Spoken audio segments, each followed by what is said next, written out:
William the Conqueror was the Duke of Normandy. Normandy is in modern-day France, and this was a piece of land that was initially given to Vikings years ago. Therefore, William the Conqueror is a descendant of the Vikings. William was born around 1028, and he was the son of Robert I of Normandy. Robert I died when William was only 8 years old. He was on a pilgrimage to Jerusalem and fell gravely ill. He never made it back alive. When Robert I died, William became the Duke of Normandy. He was only 8 years old. William was the distant cousin of King Edward the Confessor of England, and the story goes that he was promised to be Edward's heir. Edward had no children, so his cousin William would receive the kingdom of England. However, when Edward died, he allegedly pointed at his successor, and that was Harold II. Harold II became king instead, which led William to fight the Battle of Hastings and overthrow Harold. William was crowned king in London on Christmas Day of 1066. As the new king of England, William encountered some resistance at first. This led him to build castles in the Norman style, castles like the Tower of London, which still stands today. To fully become sovereign and ruler of England, William ordered a record book called the Domesday Book, which kept close records of all that the citizens owned, and transferred ownership from Anglo-Saxons to Norman rulers. It also meant that William could now know exactly how much tax he was owed. Hi there, let's make a quick drawing of William the Conqueror. So I've just got a regular piece of paper, a pencil, eraser, and a shading tool, just in case I'd like to use it. So I'm gonna go ahead and start by I'm just gonna make myself a frame, just so I can imagine that I am working inside of a perimeter. It'll help to keep myself on track. So I'm just gonna walk my line. When I do this, I'm calling it just kind of walking my line down. I'm just making a rough frame. You don't have to, you could use a ruler if you want to, but I'm just kind of doing a nice little relaxed frame. All right, now I'm gonna make his head about this big, and then I need to have space for the neck, and I need to have space for the shoulders. So when I'm gonna start with my oval, I do wanna make sure that I'm making enough space so that his body, his neck, his shoulders, and his crown, they fit comfortably inside of my frame. So I like to do a nice strong pass on my oval, and I'm holding my pencil a little bit further back. It's giving me a lot of movement here. Now I'm gonna grab the neck, just two little pieces here. And again, remember that the neck is, a sphere. It's got movements, also round. So I can do another kind of circle shape for that. All right, so I'm gonna just outline a little bit the neck, the chin there. And then, because I'm actually wondering if I did this a little too, all right, I think we're good. I may have a little extra space down here, but okay, great. So then I'm gonna work now towards his shoulders. So from here, I'll just kind of go a little bit over here, a little bit down, then make some more shoulders over here, down, then we'll work on this part later. All right, so now I'm gonna do a line in the center. And this is just helping me to be able to position his eyes, nose, mouth around that. And then just right kind of it's not totally in the center, it's a little bit higher. I'll do another little line that's kind of curved. That's where his eyes are gonna go. Then the bottom of his nose about here. Then the middle of the lips about here. So this is a pretty generic shape for a face. When you're working on a face, you can pretty much count on these pretty generic proportions. Okay, so now I've got that. I'm gonna work a little bit now on just blocking in where I think the eyebrows are. Right about up there, this side, right about up here. Good. And then he's got a crown on his head, so I'll just kind of do this curved line for the crown. come down for the sides of his hair. Well, in the image I'm using, this side is straight and this side is showing some curls, so I can just mark that out. Great. And then let's start to block in the eyes a little bit. So we have sort of an almond shape. And with the eyes, you have the creases, and then you have the eyes. So I just did the crease, and now I'll do the eyes. And I'm just going to do a circle here. And I'll kind of fill it in and leave a little white spot at the top. You can see that little white spot I left. Same on the other side. Do a circle, fill that in, and leave a little spot at the top. Then he has a little bit of shading underneath the eye. You can see that the eye does come down a little there. So now we're going to shade in the sides of his nose. So I'm just putting a little bit of shading here. I'm going to go ahead and erase the center.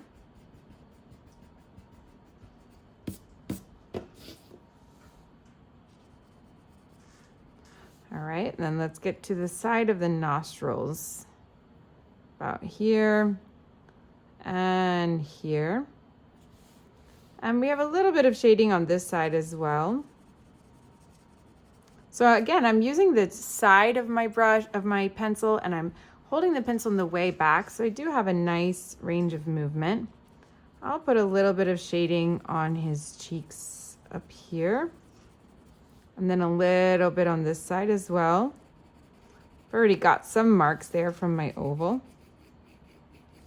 Just gonna make his face a little bit wider than what I initially put in there. Okay. Now he has a little mustache. So I'm gonna round out the bottom of the nose there. Then he has a little mustache. So let's do that. And it kind of curls up at the end. Right, so we got that going. Very good. Now the lips, so just putting kind of like a V on top of that center lip crease line. And then going for the bottom lip. Excellent. And I can kind of add a few more shading here. And he's got kind of like, I'm seeing two chin marks here. So I'll do one there and one here. All right, it's coming together. Good. And then I'm gonna do just a tiny suggestion of his ear under here. You don't see much of it in the drawing. Then I'll work a little bit on the hair. And these are just kind of like little curly cues. So I'm just kind of wheeling around here. Good. I'm going to go up and add some shadow above his eye. So just right in this little section here. He does have some shadow right above there. Good. And then the eyebrows. So I'll mark that out. I might have made that eyebrow a little big, but he does have a big eyebrow. So let's see. Then we'll do on the other side, same concept. Okay. Then we can start working a little bit on the crown.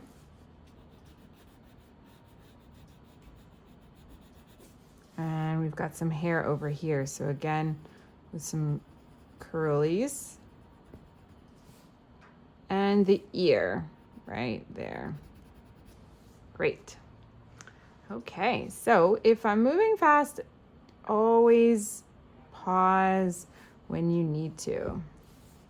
All right, good. It's just gonna fix some of my previous marks here. Okay, now on top of the crown, so the crown goes a little bit out here, yeah. Good, it has like a little arched thing. So then we've got these sort of triangle shapes with a little sphere on top. So get that going out there. It's a pretty fun looking crown. And it goes up maybe there with another sphere on the top. Great. And then this goes down and over. And this goes down and over. Then we can do these little like bump, bump, bump, bump, bump. Okay. And I'll just kind of add a little bit of shading here, just maybe on the sides, and then leave a little bit of light in the center. There's another little, maybe that's a gem in there. Okay. Making some progress. Great. Now we're ready to go down and do the rest of his body. So I'll just do the neck here and here. And there's shading under here, so we're just gonna add a little bit of that. And when I shade, I like to use small little circles. Then we'll make the outline for his collared shirt, which goes a little bit outside of the neckline. And this one will go down. This comes around here. And we'll move up here for the other side of the collared shirt. Cool. And we can just add some shading marks inside to show some movement and maybe wrinkles in his shirt. Cool. Then I'm gonna work down, keep moving down. He is wearing some sort of a sash, so I'll put a circle there. And it kind of goes up like this, up like this, and then up like that. And I'm seeing some vertical hatch marks in this drawing, so I'll just copy those. Okay, just by going straight down. Then over here, this one is a little bit darker, so I'll just kind of color that in.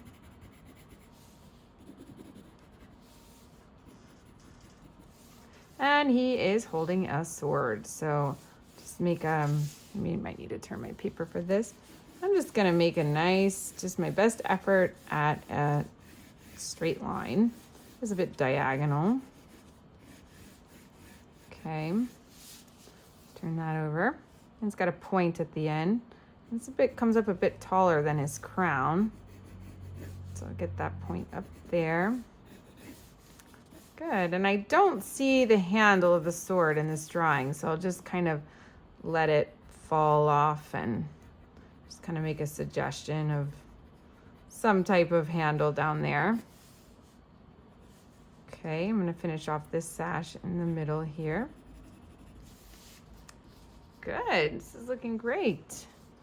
Okay, then we'll need to mark out his shoulders, which actually I'm going a little bit wider than my initial drawing. Just gonna add some hatch marks here. This is looking so good.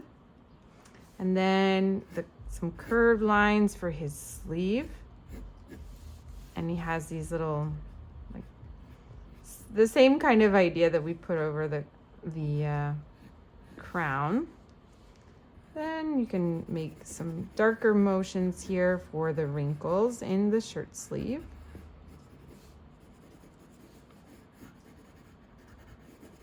Kind of color that in how you like.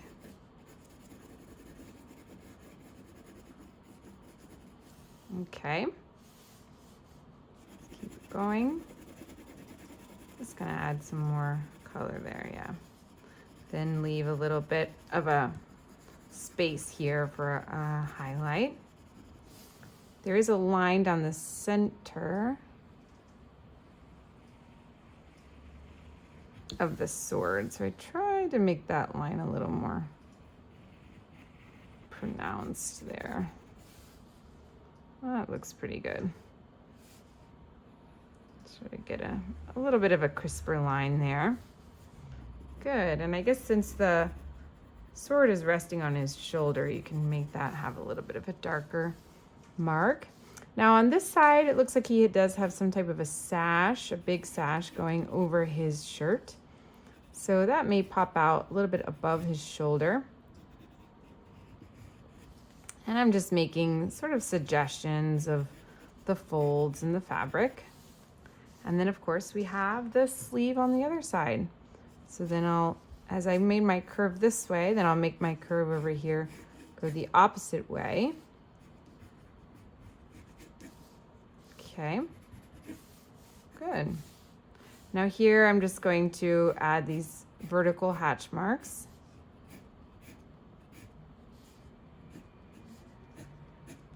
Like so. And then some here. Maybe darken this under here. Great. Super duper. Maybe darken under here. Do the vertical ones over here so it kind of looks like the other side of his shirt. And then I'll just add, oh, he does have like these little circles, little decoration on his sash. That looks cool. And these have these diagonal hatch marks, so I can do some of those.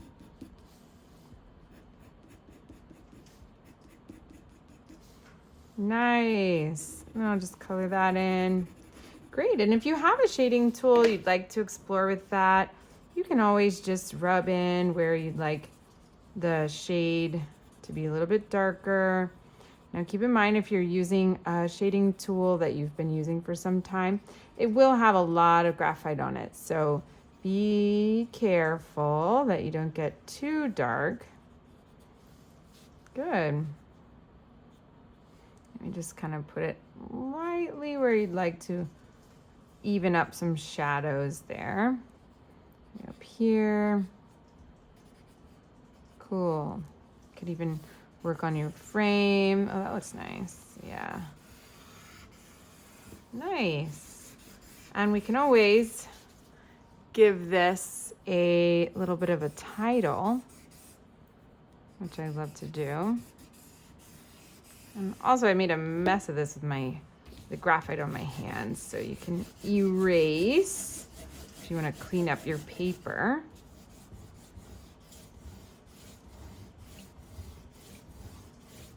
Okay. Let's see. Oh yeah, that makes a difference. Good. And I'm going to make a quick little title. I'll just do one of these little arches like this. So you just make like a rectangle arch. Then you do this and this. And then inside, I'll just write William. Don't think I'll have space for William the Conqueror, so I'll just go with William. Excellent. So I look forward to seeing the results of your fantastic drawing. And it would also be fun to make some portraits of people you know in the style of an old monarch drawing. Very good. All right. Looking forward to seeing what you come up with. And thank you for following along. Have a good one.